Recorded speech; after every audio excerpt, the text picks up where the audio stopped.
And what I usually do is I sew it, but you can glue it if you don't want to sew it. But I like to sew it because I just like the way it tightens everything up. And it's like the final, you know. So I just take a little whip stitch. They call this a whip stitch. Very quick. Maybe that's why they call it. Liv St. Clair is saying, okay, I just bought the course. Yee, Good I girl. can't believe it. Well done. Very cool, thank you. You won't regret it, right? And this will give me a chance to just show.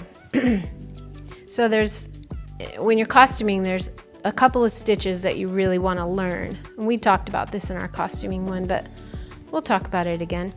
One is the way you end something. So you've come to the end there. Let me get in the middle. Am I there? You have a loop. You have your needle on the end. You go through your loop 1, 2, 3. It's called a tailor's knot, I think. And pull it up. And that will forever knot your thread. That will never come loose. Yeah, it's amazing. It's amazing. Yeah. It's a really good knot to learn. Hey Curious Mondo fans, thank you for checking out our YouTube channel. Don't forget to subscribe.